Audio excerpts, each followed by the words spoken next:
Peace and love, brothers and sisters, friends and family, and enemies, of course. We never forget them. Um, so, yeah, yesterday I was as disappointed as you were at how the live ended up going. The equipment just was not cooperating. But yeah, you should have a clearer picture today and better audio as well. But I thought, let me just do a video where I just go over the main points that I discussed yesterday, my main arguments for those who found the audio to be very difficult to follow. And as well, just to react to a video that was done by Mighty Jamie. Those who are in South Africa know Mighty Jamie, also from the podcast space. I think he's one of the best political analysts I've watched. But yeah, let's go over what we discussed yesterday. I mean, I was just looking at what is happening socially and politically in the US, and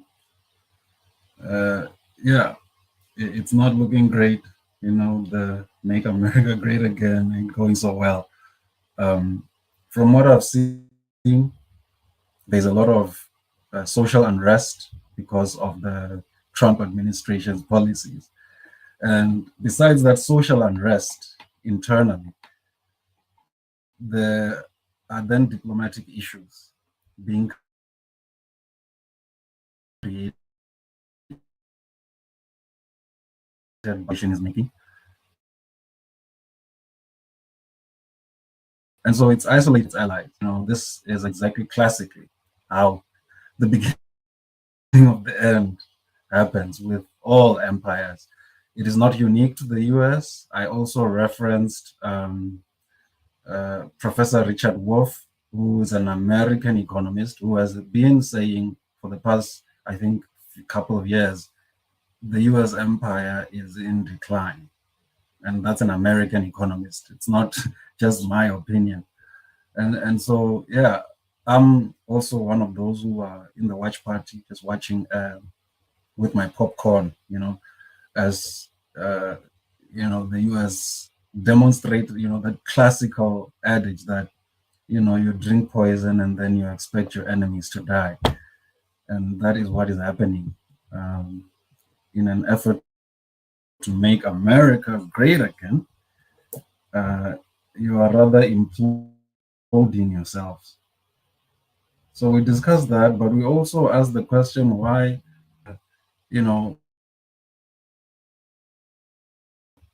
this MAGA ideology, this right-wing ideology, and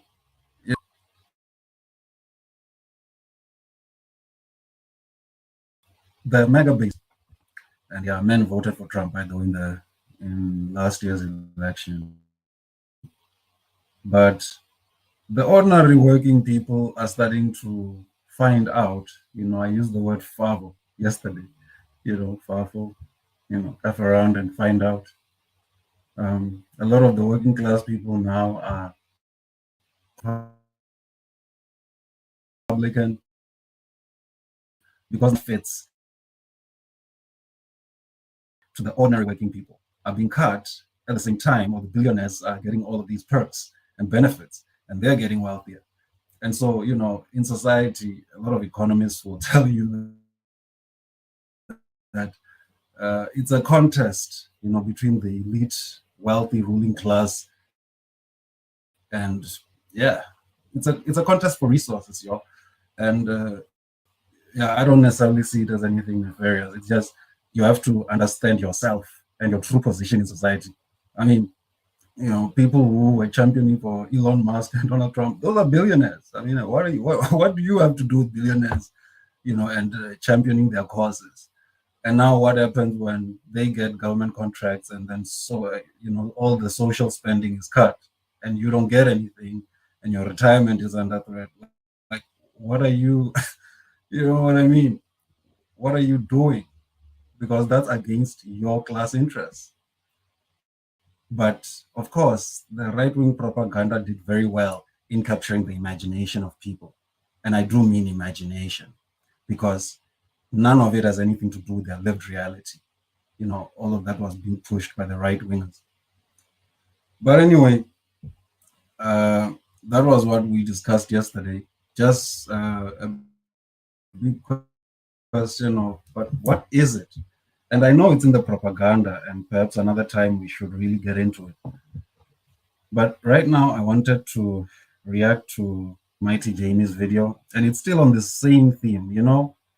I am very interested in the global Christian nationalism in particular, in Europe and in other places that can be considered as part of the West. You know what I mean? Australia and places like those that consider themselves as part of the Western Bloc. South Africa is debatable. I think South Africa is contested territory, and that's why the right wingers speak loud here, but they don't have as much sway, I guess.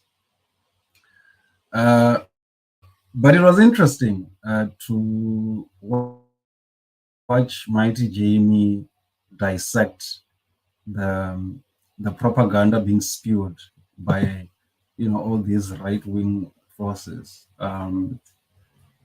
in the US. It was very interesting. The narratives being shaped by people like Elon Musk and others who are former South Africans, which are completely untrue. And Mighti Jamie does well, very articulately breaks down the propaganda and the deception. The thing with me is I don't know why these right-wing white nationalists, you can come to the United States and live there. Pedro Mzileni says it, that the last 50 years we've been sold this idea of the American dream. I mean, why don't these Afrikaners want to go and take advantage of that? It's on offer. You can go there, refugee status, and so on, so that you can, you're still in our ear. We're still hearing your noise. So, to end the noise, why not just take up Trump's offer, go to the US, and live nicely under a white nationalist administration?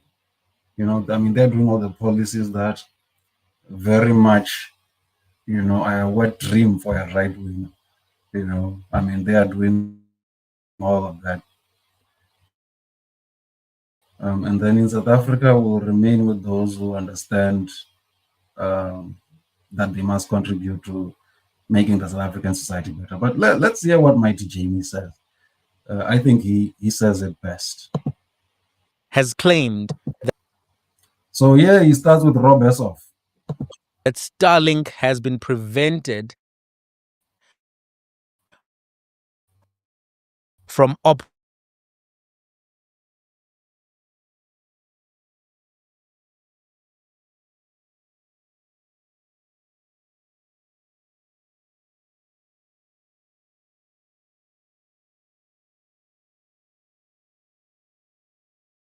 operating in South Africa. Big black. what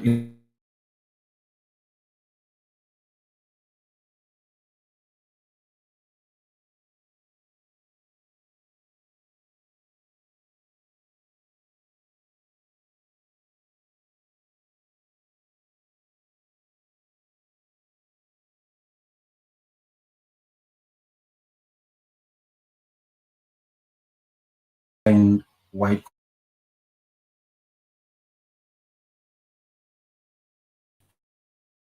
is gaining a lot of traction.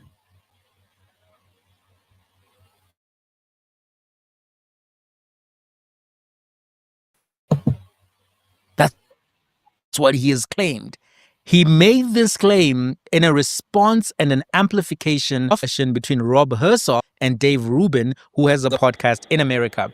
This clip was posted onto Twitter, got involved and made this claim. And this is a clip conversation. About the racist part, because obviously that's still, unfortunately, the word of the day. It's a little hard, I think, from an American perspective, for people to realize that a government could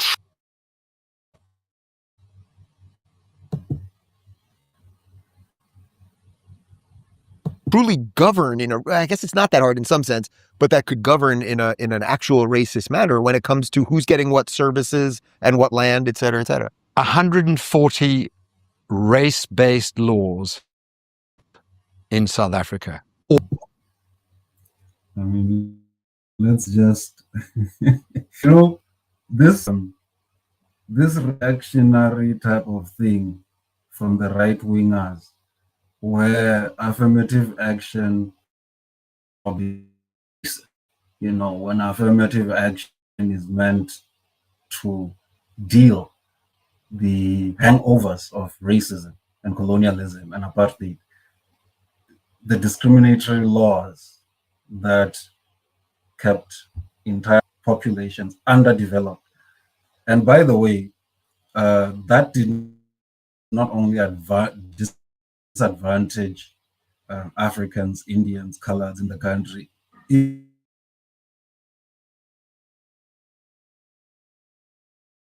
disadvantaged the entire, now sitting with high levels of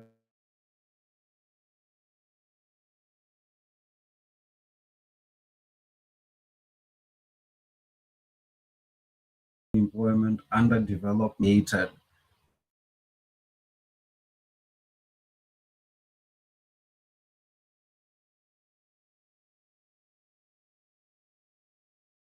by a near white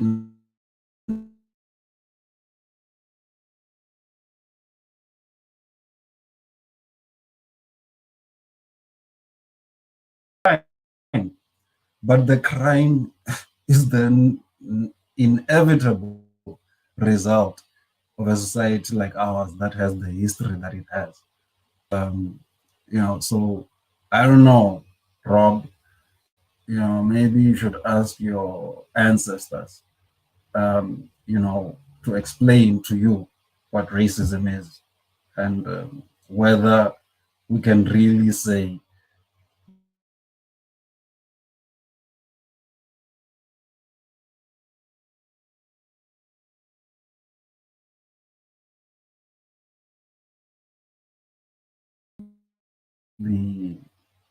the redress can be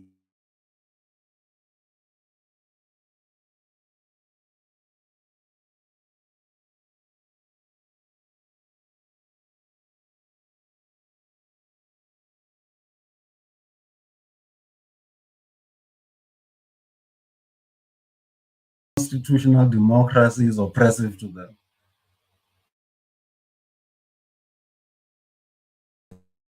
And I think it speaks to the heart of what really the issue is. The issue is they are afraid of equality. Listen to Jamie as all of the laws. You can't say that, because all of it just talks about inclusion, inclusion this, inclusion that. Let's include everyone. Let's allow everyone to participate. And then these ones say, no, but that's anti-white. Yeah, so you don't want others to also sitting that you don't feel they should sit there too and eat. You see this kind of thing. Okay, quite strange. But let's listen on. All anti-white president signed into law, and just hear these three words: expropriation without compensation. And this is just the straw. Oh, by the way, that's the land expropriation bill, which many of us see as a truthless piece of legislation, but nonetheless, in principle, of course, we agree with the idea. Okay, fine. So why was there a need for this bill? Why did this bill, come into the political discourse of this country in particular, because we're dealing with context, right? How did Rob Hersov and his friends, his buddies, his group, his circle, did they get the land? Was there negotiation, perhaps? I do not recall this. What I do recall in my history as an African is violence, pillage, and dispossession. I mean, I told you guys when I was talking about the colonial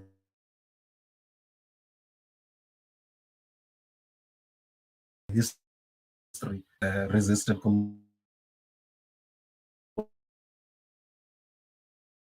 colonialism. Initial trade, he was even guns and everything. Now, the problem was that they had not destroyed the cultural architecture. The problem was that how do we trade with this one? He's wealthy. He's still our leaders and our kings. Even in found these signed treaties with these guys, it was not stretch of the imagination. They were applying such geopolitical pressure on everyone in the region, all of the kings. And everyone knew that these guys at some point you're going to meet with them. And so you had to decide what your strategy was going to be. Some decided they would fight.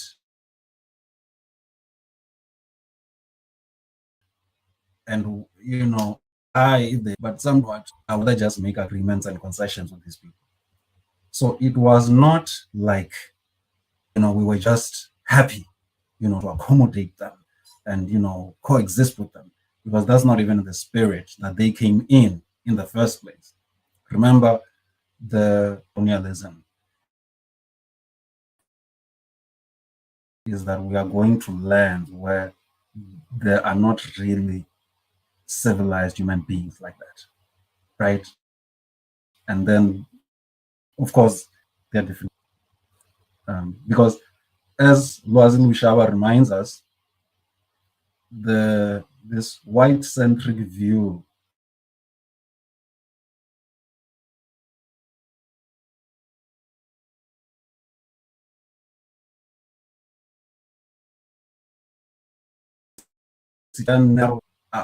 they become. So it is that kind of thinking, that informs a lot of these right-wing commentators. Let's hear what Rob continues to say. So, by the way, expropriation of land without compensation is what they applied, and there be negotiations, there be talks, and all of that. Oh no, they were just taking. They were coming. If they found you there with a kingdom, the Zulu kingdom is also a good example, where King Cetshwayo was forced into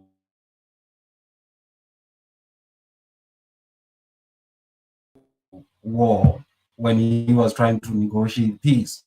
He did not want peace with the land. They forced his hand. They gave him conditions for surrender that they knew he just could not comply. No one would comply. They themselves would never agree to the terms that they put forward if someone put it to them. And they knew that. And they knew that it meant ultimately he's going to have to fight us. And, we know that we have superior weapons and so on. You know what I mean? So they knew what they were going to do. And the objective was always to dispossess us of our land. And there was no compensation. Even us now talking about, but what about reparations? Hey, we are swearing at that. Reparations. Reparations was paid to the Jews for the thing they went through. Look historically at what Africans have. How can it be No one thinks Africans deserve reparations. After everything that happened in the Congo, in Namibia, all over the African continent, the Italian invasions of Ethiopia, uh, you know,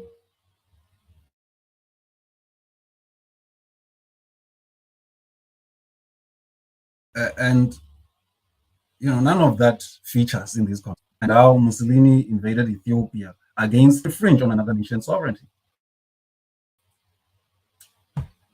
So, yeah,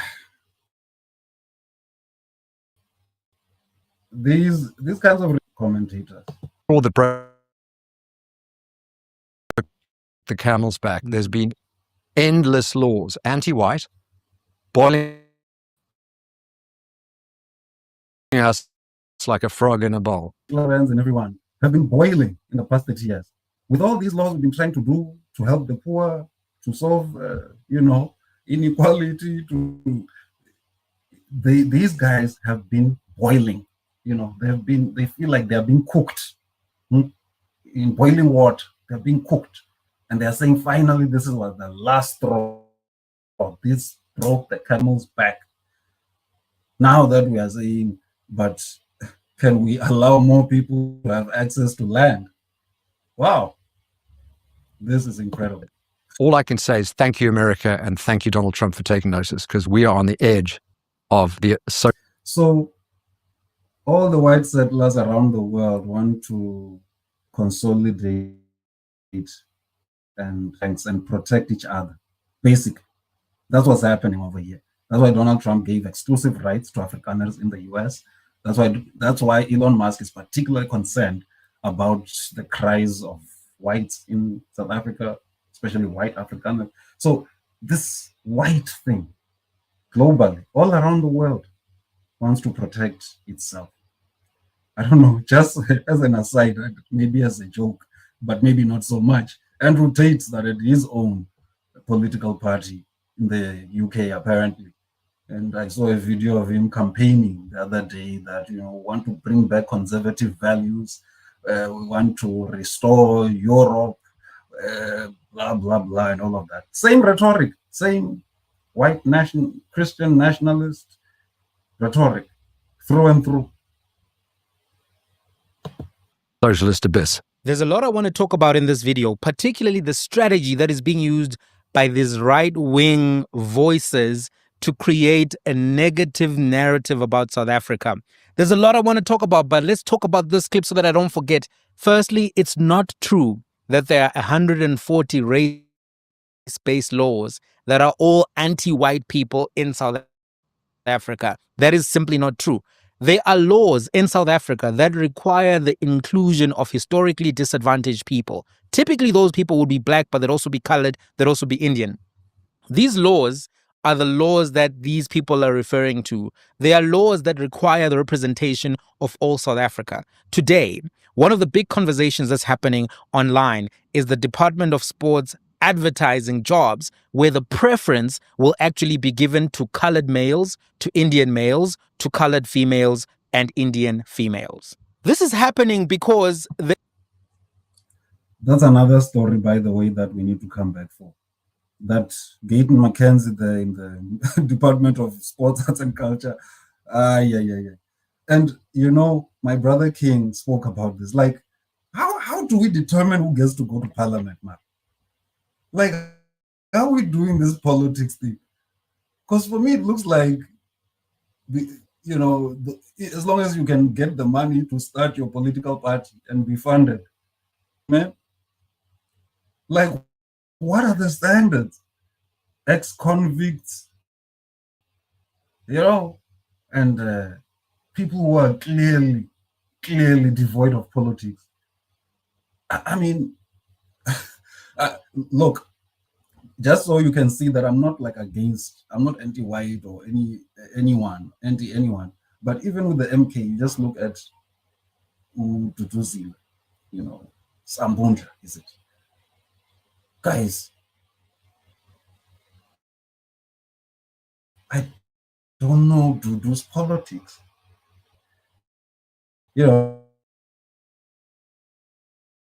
I think she's in the African parliament as well. I say I think because I don't think I've ever heard her voice. I don't think I've ever heard her speak. I don't know her politics yet. So, guys, you see, this is my thing, man. And represent this country in terms of politics. I know. That Gabe McKenzie. Yeah. So yeah, I agree with King said so when he says we must rethink this politics thing, how we determine who gets to vote. The Employment Equity Act, which governs this type of thing, requires that all of South Africa be represented in government positions. So you can't have a department that is all black, all white, or all Indian. You have to mix it up. And I don't have a problem that other groups were kicked out by the apartheid regime. There's a need to make sure that everyone is included. So, true, what's reserving particular jobs for white people. Two things cannot be true at once, which are diametrically in contradiction to each other. So Rob Hersov is not being honest when he says what he has said. And there are many other people within the right-wing network who have said this particular thing. Well, I don't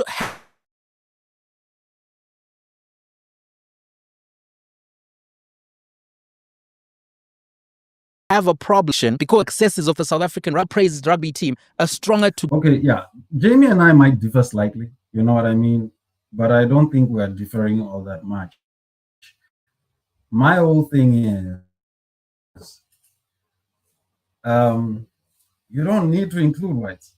You don't need to include them.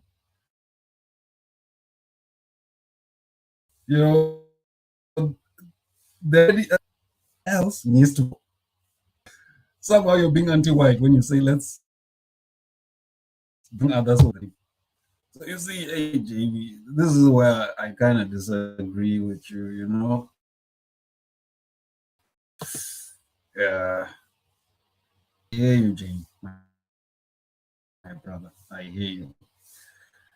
All right, let's see what else. Queens to come and drink mimosas. How is that inclusion? I think I skipped some good parts here. I like this part here. But it's not against white people.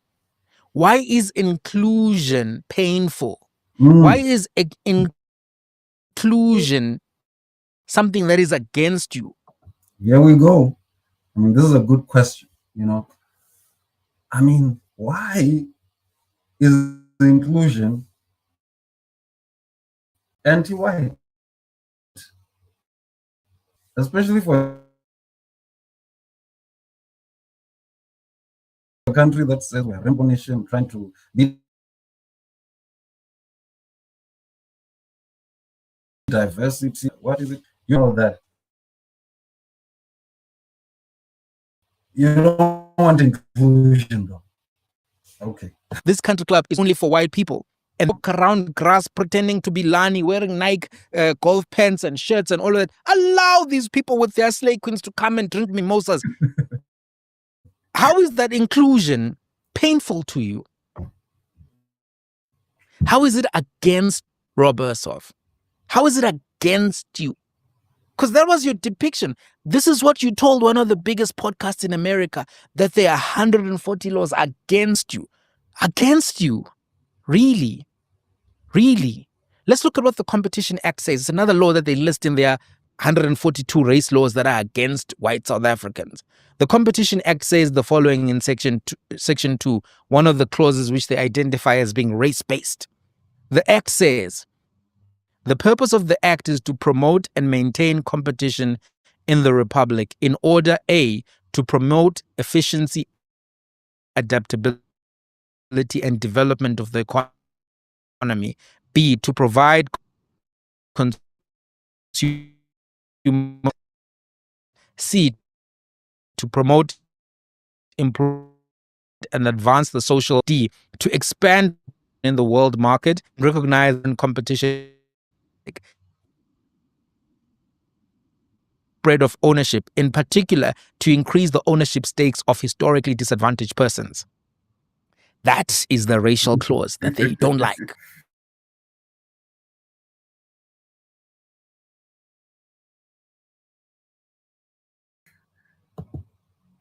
And his friends, inclusion, expanding ownership, all of that. That's racist. Hey, Jamie, what are we gonna do, bro? Why are you trying to provide more ownership stakes for historically disadvantaged persons? The answer is simple, because under the we're systematically excluded from ownership of particular businesses, ownership of particular areas of land, and participation in the economy in particular sectors. So you have to correct that. Go and watch Mighti Jamie. I think he has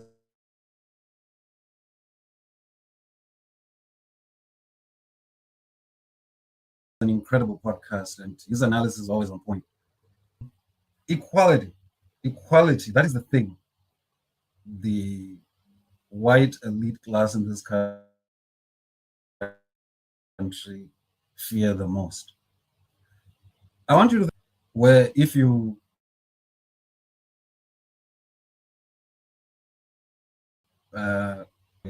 you know,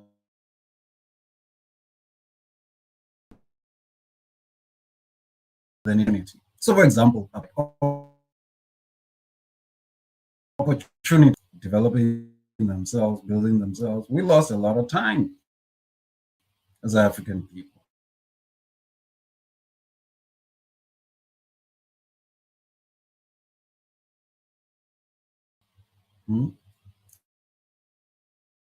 Opportunity to do, even fought for it, because we're just fighting to, you know, be acknowledged in this country, which is ours anyway, classified as anything but human. And so we had to fight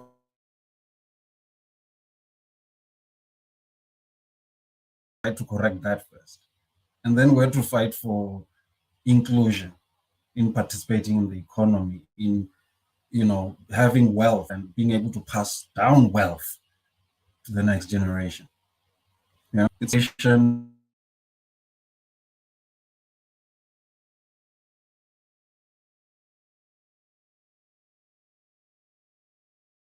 bills that amend and correct issues.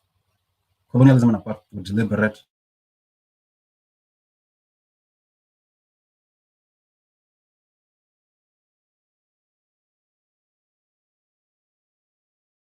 Of South Africa, well thought out. What was it? The Land Act that dispossessed our land. But you know what the right wingers are saying, including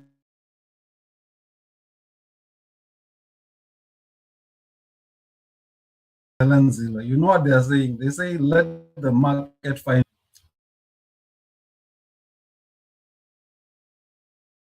them decide how wealth must be distributed. Let them decide by themselves how much they're going to pay people and what they are saying. Let them decide. It's crazy. It's crazy. And that's why you cannot have a right-wing government in this country. We would be flattened. Can you imagine big business plus a right-wing state government? All you will have then in your defenses, the poor, the poor working class and so on, will be civil society and protest. I'm telling you, that's all you're going to have. You understand? So yeah, brothers and sisters, tell me what you think. Like, subscribe, comment, and I hope the sound was better today. If I'm able to, I'll catch up with you later, but I want to post more frequently. So yeah, I hope you do enjoy your day and this video. Peace.